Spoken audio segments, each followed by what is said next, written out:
The topic of the present lecture is getting out how to study of designs and how to improve a design to get a better design. This is related to the topic of database decomposition in general, and we will look at it as the topic on improving a design. A design of a database will be a set of attributes, relation schema, a set of schema, relations, a set of functional dependencies, and the other constraints. Now, based on these, we will have to see whether this design is a good design or not. So, what do we mean by a good design?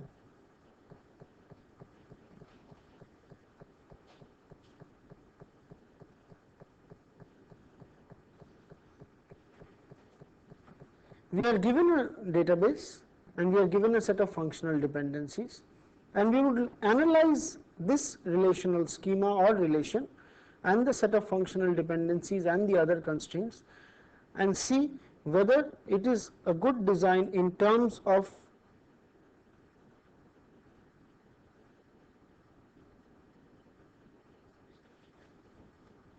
what we have seen till now in the initial design.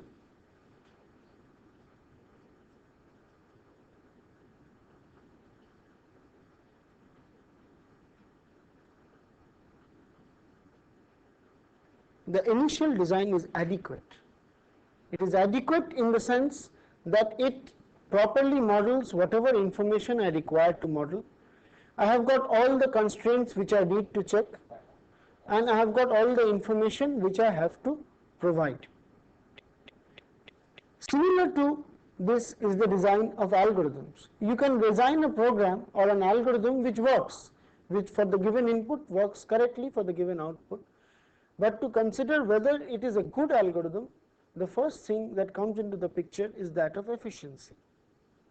And here again also we have to look into the question of efficiency related to the execution time of whatever queries that come up and whatever updations, deletions, insertions that come up in a database design. And there are various issues relating to a good design, and there are various steps in generating a good design. First, we have the concept of decomposition. Then we have the question of query optimization.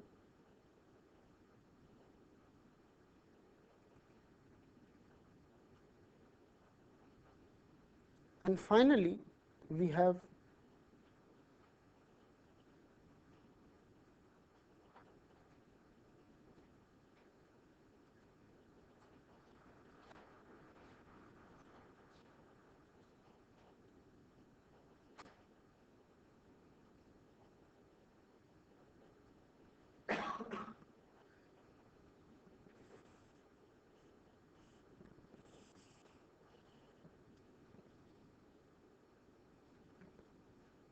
decomposition tries to ensure that the updations, the insertion, deletion and updations to a database, and the checking of functional dependencies, the checking of all the integrity constraints are done very quickly.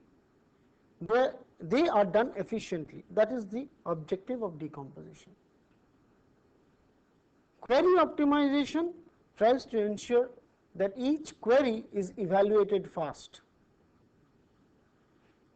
and all the query optimization and the quick checking of functional dependencies are all dependent on efficient handling and implementation of files.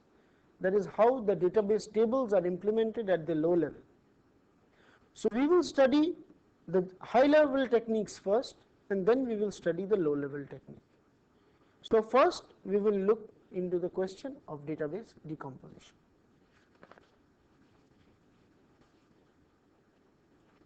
Let us see a very simple example of a database which has been designed. It is a supplied by relationship, slightly different from the one which we had taken out before. It contains supplier name, supplier address, item and price.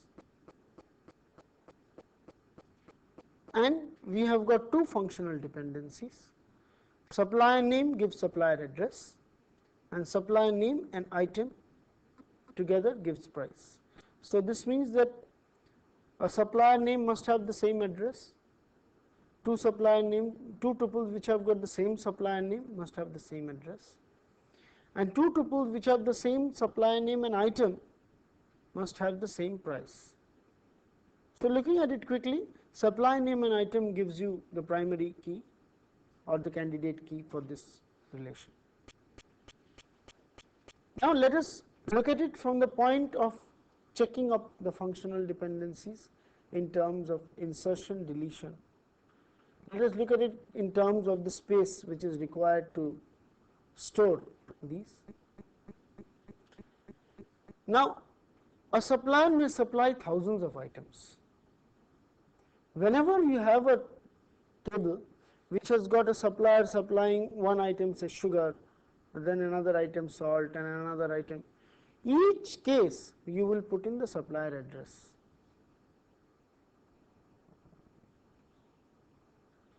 So, the first thing which comes here is the issue of redundancy.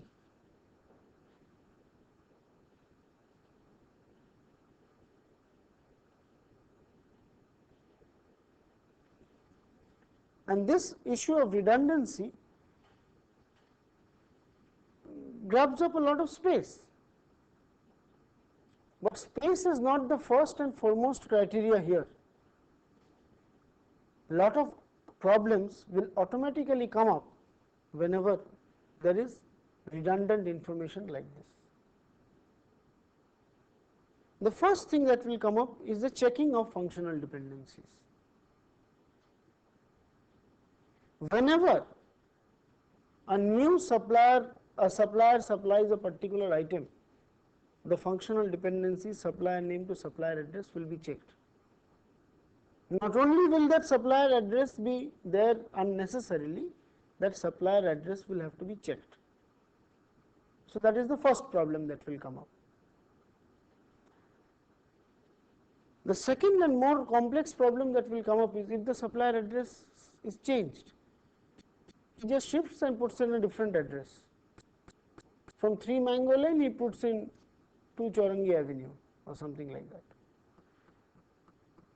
Now, in order to protect this functional dependency, all tuples wherever the items are supplied, in each and every place, this address will have to be changed.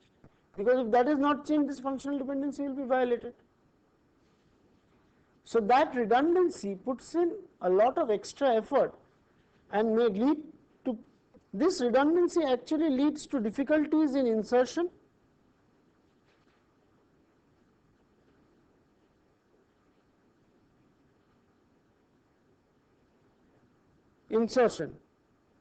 What is the difficulty in insertion here? Whenever it inserts a new item here for a particular item, then this address has to be checked, this functional dependency has to be checked. And all the places where this name and address goes, it starts checking.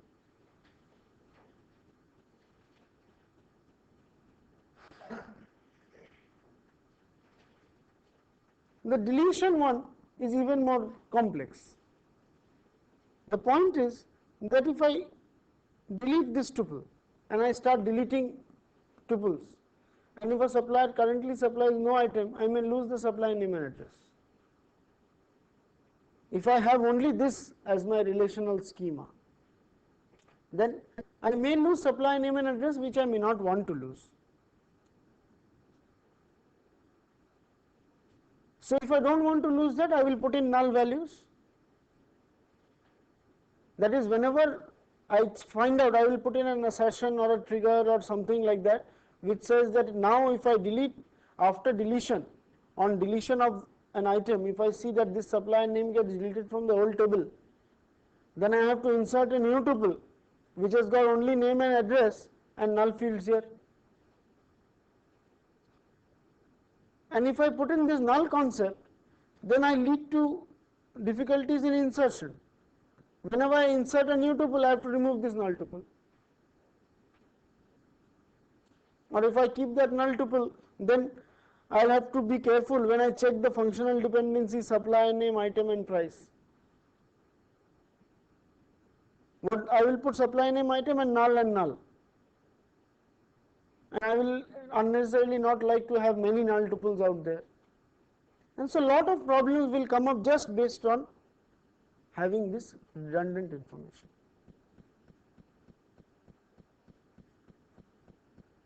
And since updation is a combination of insertion and deletion, all problems related to insertion and deletion will automatically come up when we do updation. So what is the solution? The suggested solution is break it up. The suggested solution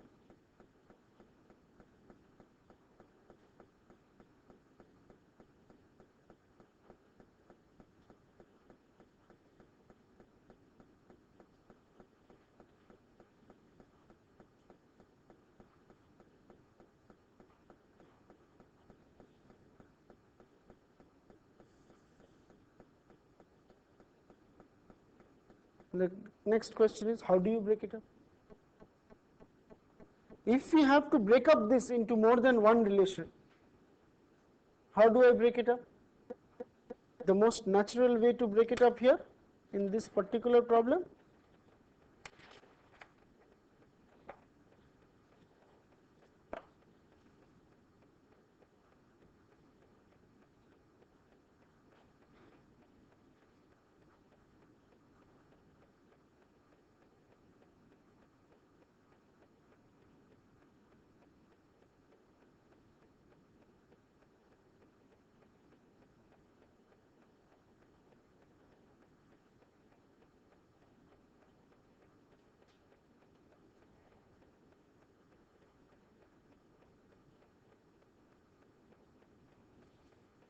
one way to break it up is like this.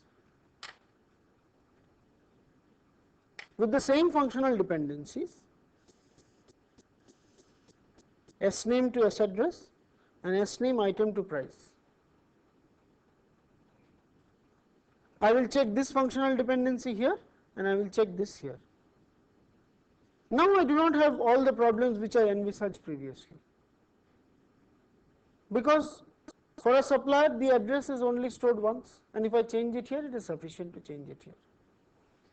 And whenever items are added or deleted, even if he supplies no item, there is no problem for me. Whenever I update an item, I need not modify this address. I need not repeatedly write addresses. Only the supply name is repeated in two of these places.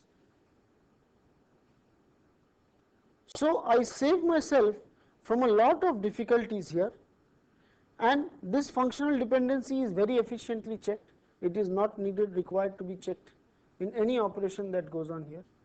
Only this functional dependency will be checked here, this functional dependency will be checked here.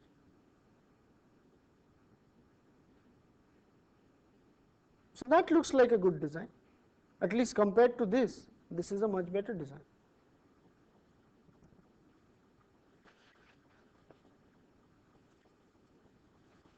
We had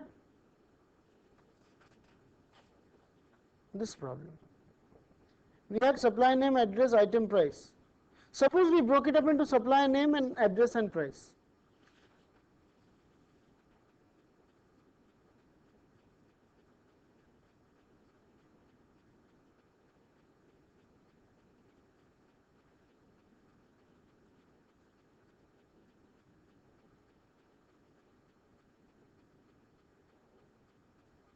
would this be a valid decomposition?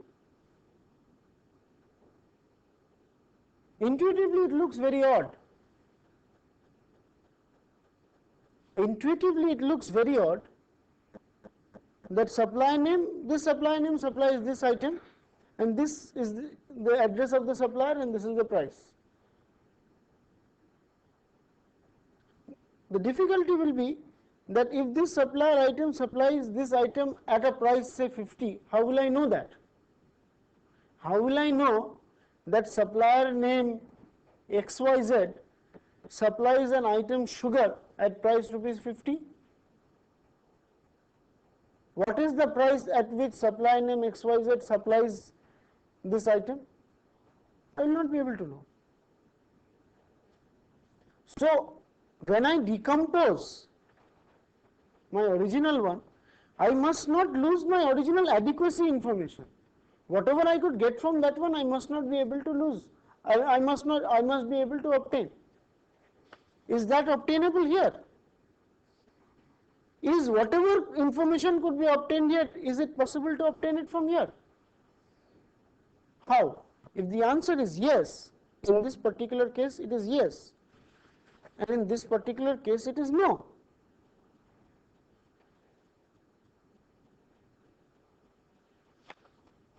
In this one, when I decompose like this, it is yes, and in this one, when I decompose like this, it is no.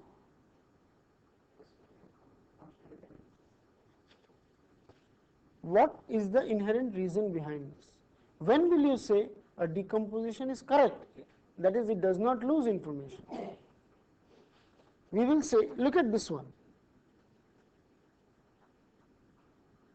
You can always reconstruct this one from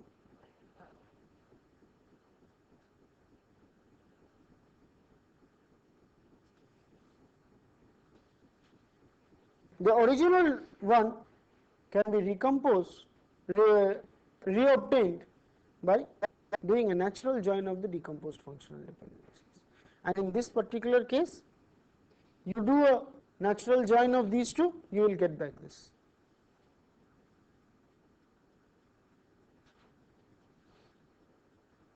You are necessarily going to get back this one from a natural join of these two.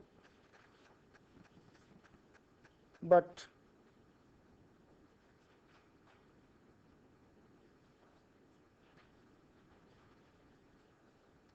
because there is no common item, and since there is no common item, it is going to become a Cartesian product. It is going to give you a much larger set than S by. So here, if you wanted to find out, here you can find out that give me all the items which are supplied by a supplier who has address shop number 35 IIT Market. This you can ask this same question here. Give me the items which are supplied by a supplier whose address is shop number 24 IIT Market. How will I get it from here? I will have to do a natural join and get it from here.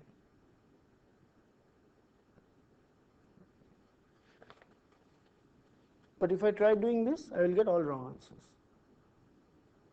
Here I have taken no common attribute. Let us take one common attribute.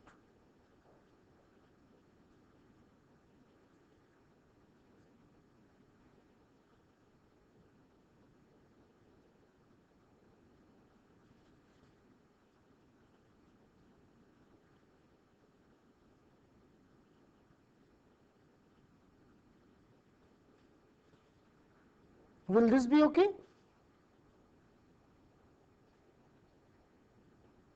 I have got only two functional dependencies, S name to S address, and I have got S name item gives price.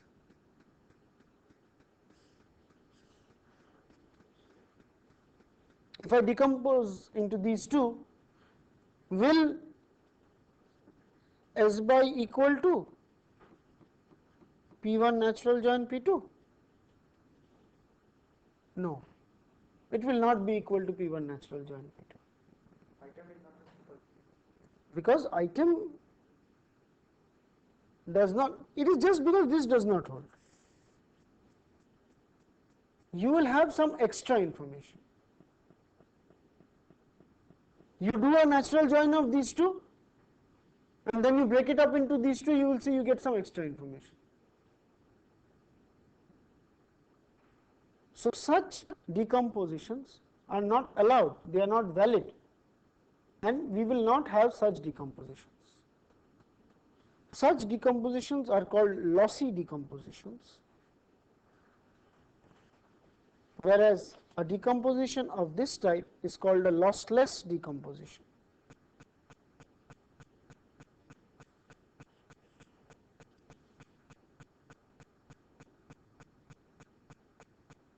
So whenever we look at insertion, deletion and updation difficulties, we would also, whenever these situations arise, we would like to have a decomposition. But we would also like to have a decomposition which is lossless, because the other one is not only lossy, it is meaningless. This decomposition issue came up because of these difficulties. Plus, please remember that decomposition always does not lead to efficiency in every aspect. It leads to efficiency in checking of functional dependencies in this case. But suppose my query, a very common query was, get me the item supplied by a supplier whose address is something. Then this decomposition will be inefficient in terms of time, because every time I require to solve that query, I will have to do a natural join and then get that query. The natural join is obviously much more complex than just getting a query from a table.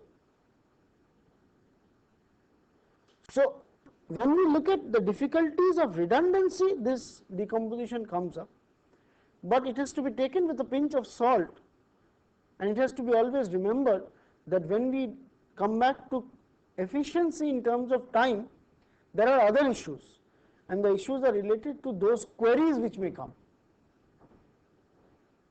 For the time being, we will not take up that question. For the time being, we will look at decomposition from our redundancy point of view only. But we will try and address that issue a little later.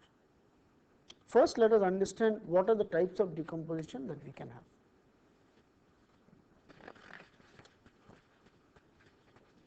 In order to do that, we will pick up the second example. This is a bank loan. A customer in a branch, a loan number and an amount. And I have got this, that whenever loan number is same, the amount must be same, which is quite obvious. Customer name same, amount must be same, and customer name same, loan number must be same.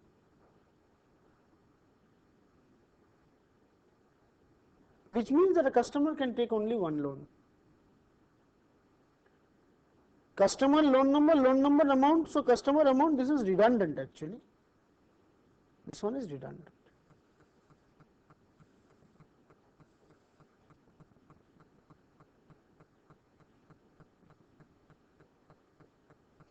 So how will I break this one up now?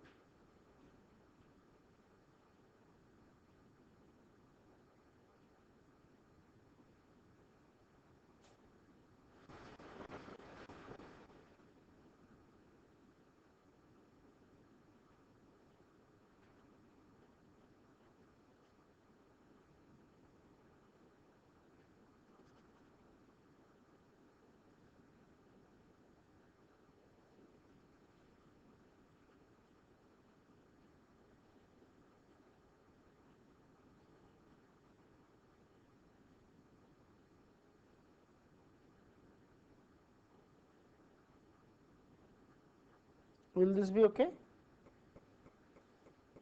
Is this a lossless decomposition? Note here that loan number is not a primary key in this whole thing, but this is still a lossless decomposition.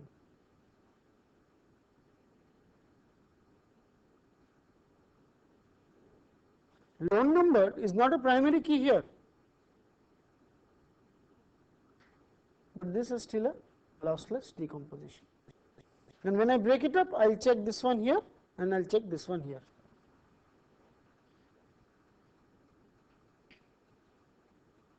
But by chance, let us say I had the same one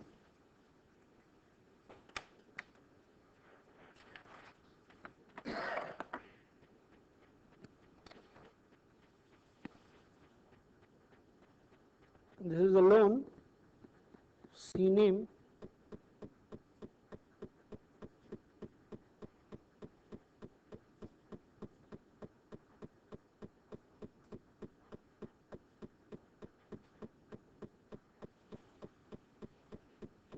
suppose I am just putting in a supposition, not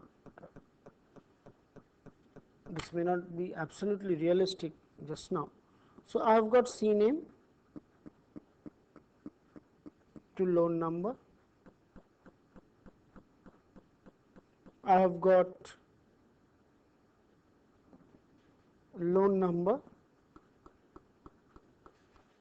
to amount, and finally, suppose I have got amount to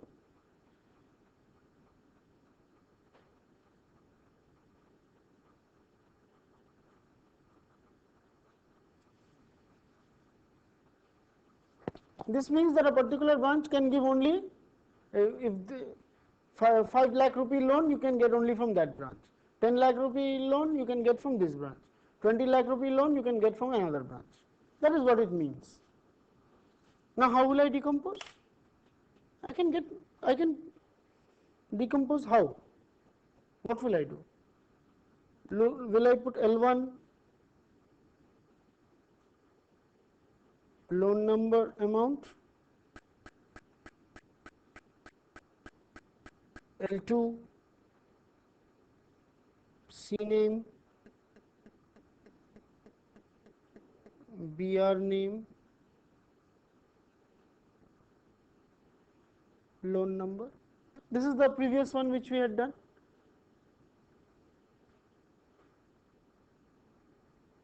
This is fine. Loan number amount, this is lossless. This is lossless, there is no problem here. This is lossless. But can you identify what is the difficulty here? What is the problem with this? This functional dependency can be checked here. This functional dependency can be checked here. But to check this functional dependency, how will I check this functional dependency? To check this functional dependency, I will have to do a natural join of these two and check the functional dependency. Not that it cannot be checked, this is a lossless decomposition. In order to check this functional dependency, I will do a natural join of these two. So, I will do L1, natural join L2 and then check this functional dependency. So, you can well imagine the amount of computational effort that will go in checking this functional dependency. So, we come to another desired property. This is a desired property. This is not a property like lossless and lossy which will make the decomposition incorrect, but this is a desirable property which says that after you decompose, you should not be you should be able to have a new set of functional dependencies such that covers the original set of functional dependencies, and you can check it only on the individual decomposed relations. You need not do a natural join to check it. That is called dependency preservation.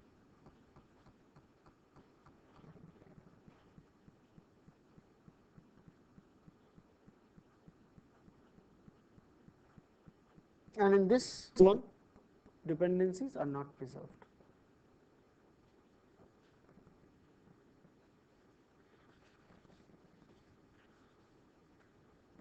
So, looking at the question of decomposition and looking at what makes a good design in terms of decomposition, in terms of how we can break up a relation, what are the properties?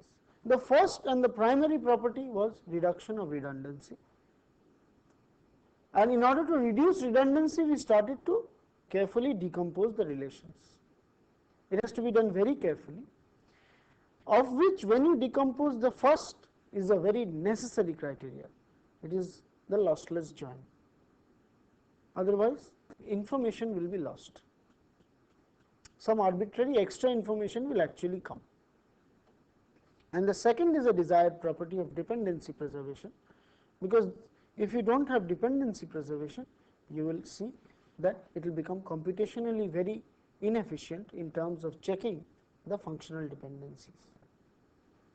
So now, how to get about designs which are lossless join, how to decompose to lossless join and dependency preserving relations, we will see later on.